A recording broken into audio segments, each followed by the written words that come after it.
One law, one executive order, one policy. You can call it the Annunciation Bill. Then I'll be able to look Lydia and Sophia and all my students in the eye and say I tried. A teacher and father calls for action after a shooting at his Catholic school's church left his daughter wounded. As the Minneapolis community grapples with the loss of 2 young students, it seeks solutions from government leaders, hoping that such a tragedy can be prevented in the future. Welcome to EWTN News In Depth. I'm Catherine Hadro. As conversations this week turn to potential solutions, from gun reform to mental health resources to school security, the Annunciation Catholic Church community continues to grieve the shocking tragedy of a mass shooting on its grounds last week, the first at a Catholic school in U.S. history. As they try to move forward, many parishioners are turning to prayer for healing and solace.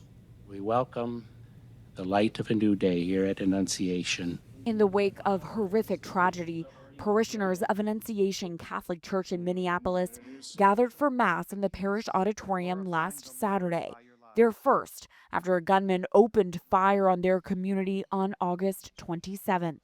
Father Dennis Zarin, the church's pastor, reflected on that moment in his homily.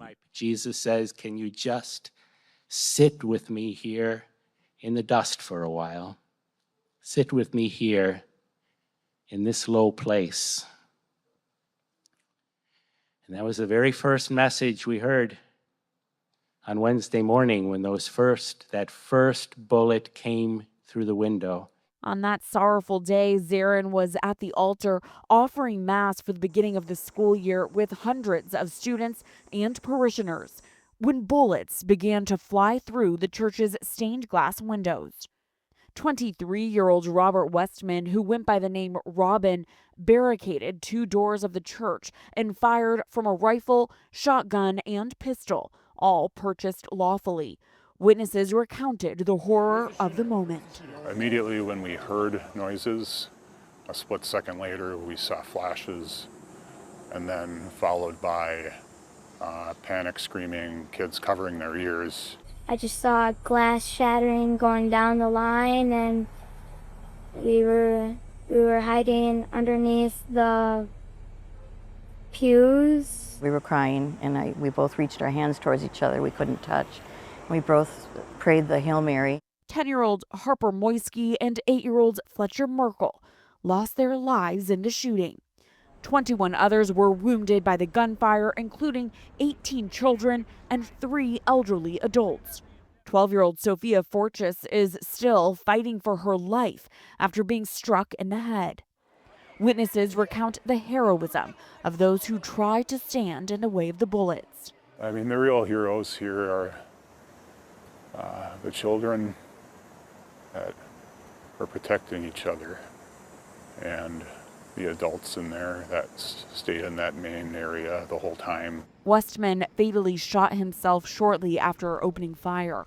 Minneapolis police say they have not found a clear motive, but confirmed Westman had a connection to the parish and that he idolized mass shooters in his writings. There is no question in this case that this shooter intended to terrorize the children, the school members of the school community, the parishioners were inside of that church. The shooting has shaken faith communities across the country and the globe, even garnering a message of prayer and petition from the first U.S.-born Pope, Pope Leo XIV, at his Sunday Angelus. Our prayers for the victims of the tragic shooting during a school mass in the American state of Minnesota. Let us plead God to stop the pandemic of arms, large and small, which infects our world. This week, Vice President J.D. Vance, a Catholic convert, visited Minneapolis to speak with the victims' families. These parents opened up their lives, opened up their hearts. They told me about their kids. They told me about their families. They told me about the community supporting them. And that was just an amazing thing to see. Democratic Governor Tim Walz plans to call a special legislative session to propose tougher gun laws. Some faith leaders are hoping lawmakers will also deliver much-needed security funding for non-public schools like Annunciation. Our sister news service, the National Catholic Register, reported the Minnesota Catholic Conference, the public policy voice of the state's dioceses, asked both in 2022 and 2023 private schools receive the same government funding as public schools for security. Those appeals went unanswered. The Jewish Community Relations Council of Minnesota and the Dakotas works closely with the Catholic Conference on the issue. When it comes to public safety, these are all our kids. These are all our babies. Like, no one should go to a school in Minnesota, public or non-public, and not be safe. But when we are able to partner with the government, it means there's just a little bit more funding available for other things, or we can do it better and faster. Ethan Roberts, the council's deputy executive director, notes the Jewish community is interconnected with the Catholic community and is ready to offer support and deep experience with security matters. To be Jewish is to be part of like a people, a extended family. And we consider our Catholic brothers and sisters. I'm required to share what we have, right? The political, whatever capital we may have, the expertise we may have in security, whatever it is that the Catholic community needs, they just have to ask. Minneapolis Catholics appreciate the support of the Minneapolis community. Twin Cities Archbishop Bernard Hebda has seen those impacted by the tragedy turn to prayer. I get the idea that people are very much turning to the Lord at this time, and just been a real outpouring of love. He will soon reconsecrate Annunciation's main church, reclaiming it from the tragedy and allowing it to once again be used for Mass.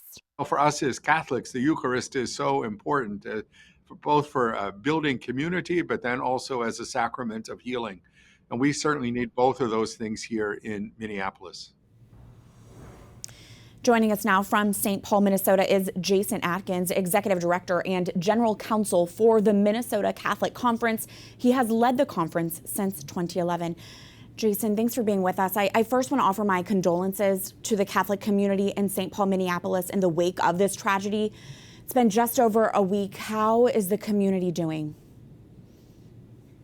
Catherine, thanks for the invitation. It's humbling to be here in the wake of these tragic events. There is a lot of pain here. There's no question about that. Almost everyone, it seems, in our Catholic community has a connection to Annunciation, someone who is affected by this tragedy directly. A good friend of mine was the 911 caller. He was on the altar during that shooting. One of our bishops went to grade school there. My sister was married there. One of our advisory committee members, his niece is still in the hospital recovering. So this is something that has impacted all of us here in the Twin Cities Catholic community, and the effects of that and the pain of that will continue to be felt. But I want to just underscore that the light shines in the darkness, and the darkness shall not overcome it. So as we see this pain, we see out of that suffering tremendous acts of heroism, goodness, kindness, solidarity, as you've already chronicled in this report. And I think that's the beautiful thing, that you're seeing this community come together and rally around these people and these families, and a strong belief that there will be hope, and there's still hope, and there is healing, and we will rise stronger from this. So it's really beautiful to witness that and to watch that. Amen to that. Jason, this tragedy has really put the spotlight on security, specifically for non-public schools. And your conference, the Minnesota Catholic Conference, made requests to state officials both in 2022 and in 2023 to extend funds for security upgrades and for emergency response training in non-public schools. Tell us about that, Jason. What were you asking for exactly, and what was the response? Tragically, what happened in Annunciation is not the first faith community affected. It's not the first school affected. And so we've been consistent advocates for policies that include and are non-discriminatory against non-public school students. Just as it's the case that the police and the fire department need not drive by a church or a non-public school when they're providing services, we think that when the state makes a commitment to protecting students and to promote public safety, this is a basic public safety issue that should be available to all students, irrespective of where they go to school. It's just an important public safety measure. And we think that non-public school students should be treated equitably. We've called upon leaders to do so. They have not in the past. Unfortunately, people have noticed that. And I think in the wake of this tragedy, as we looked at holistic solutions to preventing gun violence, looking at school safety programs, nonprofit security grants, all these things. And we have to take an all of the above approach to looking at public policy solutions that limit gun violence in our communities. And what about the potential of accessing federal sources for this?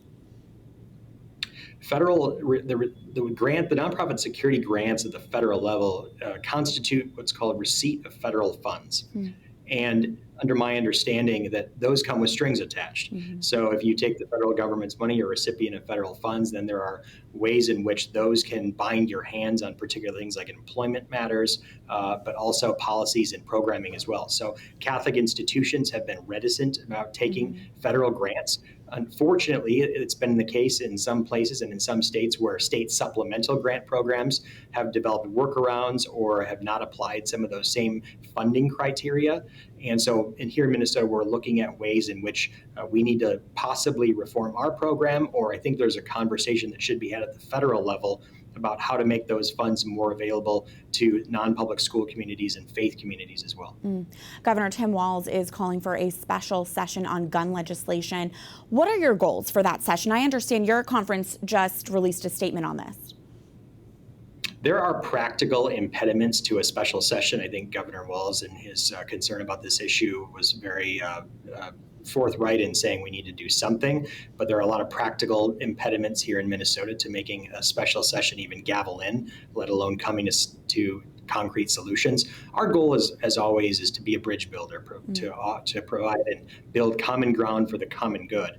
And so recognizing that we can't be satisfied in thinking that partisan solutions, one-sided solutions, limited solutions are going to be moving the needle. If we want in a state with a divided legislature to get something done, people will have to make compromises. People have to be flexible. They'll have to recognize the limits politically of what people in the other house and in the other party can do and can accomplish. And so in that context, we don't want to be proposing one-sided solutions. We want to be taking that all of the above approach and looking at the multifaceted nature of the problem of gun violence and the reality that it will take multiple solutions as well, whether that's inclusive of gun regulations, school safety measures, mental health considerations, addressing some other deeper cultural questions. It's an all of the above approach, and we have to have honest conversations and take a look at every facet of this problem and explore creative solutions. Again, our role is to build common ground for the common good. Jason, you mentioned how there can be strings attached when it comes to federal funding. That being said, do you foresee that Catholic schools and churches will need to prioritize private funding in order to increase security? And then will that just lead to greater disparity in security for those Catholic schools in lower income areas? Well, people often think that Catholic schools or private schools are these posh places that have all these resources, but in many instances, they're ministries run on blood, sweat, and tears and a shoestring budget. And so we no doubt have a responsibility to provide a safe environment on a number of levels for our students and in our communities, and devote precious resources to do that. But we also think that we can be partners with the government in that approach. And again, government can, in fact, should prioritize the needs of all students, not base that funding and that support dependent on where they go to school. It's a public safety issue. It's not an education finance issue. And so it has to be treated that way. And so regardless of where you go to school, you should receive that same funding. And as legislators consider funding streams for school safety and public school safety, let's not leave faith communities or non-public schools out of that equation. Jason, in my last minute with you, any final thoughts as we reflect on what is now the first mass shooting at a Catholic school? What is the significance of this moment for Catholic Americans? I think it requires us, as we've been affected directly, of course, we've worked assiduously to provide solidarity and support to other communities, and the Jewish community in particular, of course, during times of tragedy. But it's really, again, I think, thinking about the multifaceted nature of this problem and the fact that there are a lot of different solutions as well. And we have to look at all those. We have to see with the eyes of Christ and see the breadth and complexity, not start with our own presuppositions or pet concerns, but look at all the facts and address that holistically.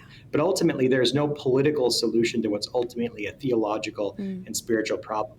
The answer to all these problems and challenges is ultimately the call to holiness. The purpose of Catholic social teaching is the call to holiness. And we have to be honest with ourselves that the shooter in this instance went to a Catholic school. came from a Catholic family, but somewhere things went off the tracks. And so we need to, as much as we want to opine or work politically, we need to get our own houses in order and foster holiness in our lives, and do that through prayer and fasting, and be attentive to the things that are in our purview, in our corner of the vineyard, particularly our parishes, our families, and our local communities. We have a red flag law in this state, but the red flags were not caught in this instance. And that's, I think, tragic, because it shows that we don't have quite the webs of solidarity that need to be in place, where we know and see people who are struggling and hurting, and hurt people hurt people. We need to lean into that dynamic, and that starts with fostering holiness in our own lives. Jason, our prayers are with you in Minnesota. Thanks for being with us. Thank you, Catherine. God bless.